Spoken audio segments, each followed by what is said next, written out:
Hello दोस्तों, मैं हूं आपका दोस्त एडवोकेट शिवेंद्र प्रताप सिंह। आज हम बात करेंगे कि जैसा कि आप जानते हैं, जब भी कभी पति पत्नी का विवाद स्टार्ट होता है, शुरू होता है, तो ऐसी स्थिति में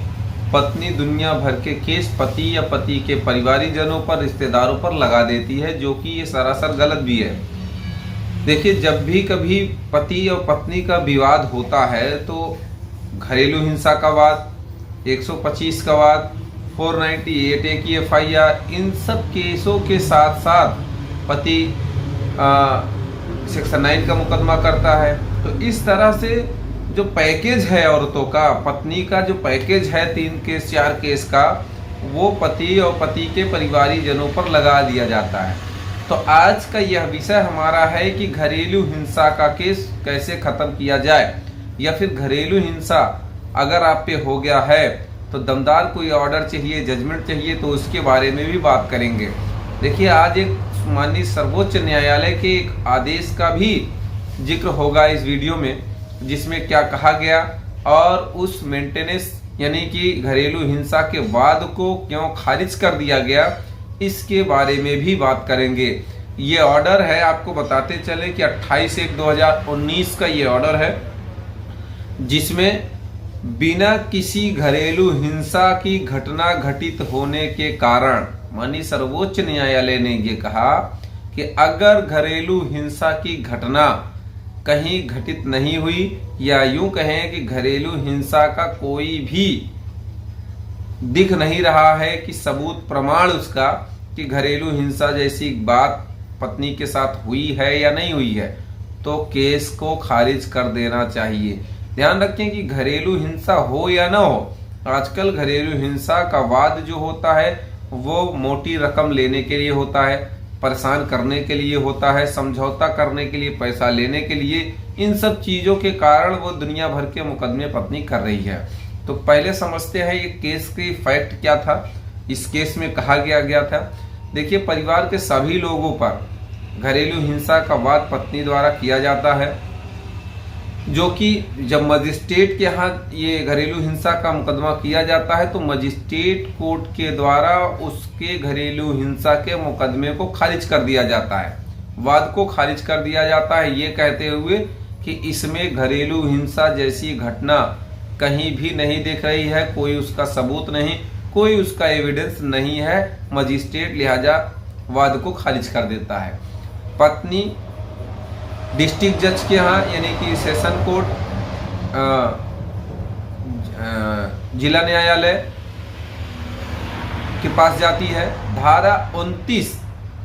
घरेलू हिंसा अधिनियम की धारा 29 में क्रिमिनल अपील फाइल की जाती है, उसे डिस्ट्रिक्ट कोर्ट स्वीकार कर लेता है। डिस्ट्रिक्ट एंड सेशन जज जो है उस अपील को स्वीकार कर लेता है और पत्नी को 2500 रुपये और उसके बच्चे को 4000 रुपये का मेंटेनेंस भी अलाउ कर देता है। अब सवाल यहाँ उठता है कि क्या मेंटेनेंस मांगा गया था या नहीं, लेकिन अब जब केस को खारिज किया गया था तो क्या मेंटेनेंस अलग से अलाउ किया जा सकता है या नहीं। तो सेशन कोर्ट के इस ऑर्डर को जब पति हाई कोर्ट चैलेंज करता है, तो पति जब हाई कोर्ट चैलेंज करता है तो हाई कोर्ट भी यही पाता है, यही उसे भी दिखता है कि भाई घरेलू हिंसा जैसी कोई बात हुई ही नहीं। जब घरेलू हिंसा जैसी कोई बात हुई ही नहीं है, उसका कोई घटना का कोई सबूत नहीं है, तो फिर इसे मेंटेनेंस देना सरासर गलत है, उसको कोई तरह का लाभ नहीं मिलेगा, लिहाजा मेंटेनेंस को रिजेक्ट कर देता है हाई कोर्ट। अब आगे बात की जाए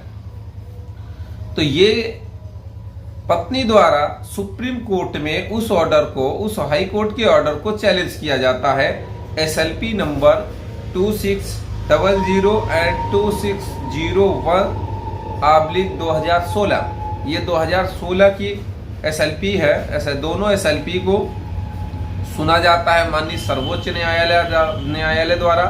और सभी फैक्ट्स को ध्यान से पढ़ा जाता है, सुना जाता है, और माननीय सर्वोच्च न्यायालय के द्वारा यह टिप्पणी की जाती है कि हम हाई कोर्ट के आदेश से सहमत हैं, लेकिन एक करेक्शन भी करता है। वो क्या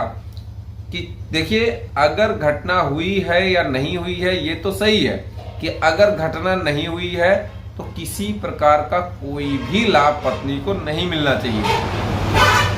लेकिन पत्नी को नहीं मिलना चाहिए, लेकिन बच्चे को मिलना चाहिए। तो मेंटेनेंस का जो ऑर्डर था 4000 का, उसे अलाउ किया जाता है बच्चे के लिए। बच्चे के मेंटेनेंस को अलाउ किया जाता है, पत्नी के मेंटेनेंस को खारिज किया जाता है। उसे बताया जाता है, कहा जाता है कि अगर किसी भी तरह की घटना नहीं दिख रही है, कोई उसका प्रमाण नहीं है, पत्नी साबित नहीं कर पाती है, तो वाद नहीं चलेगा, वाद को खारिज कर दिया जाता है, मजिस्ट्रेट के आदेश को सेटिसाइड कर दिया जाता है। तो उम्मीद करता हूँ, आशा करता हूँ आज का यह वीडियो आपको बेहद पसंद आया होगा। अगर वीडियो पसंद आया तो वीडियो को लाइक करें, शेयर करें, यूट्यूब चैनल को जरूर सब्सक्राइब करें।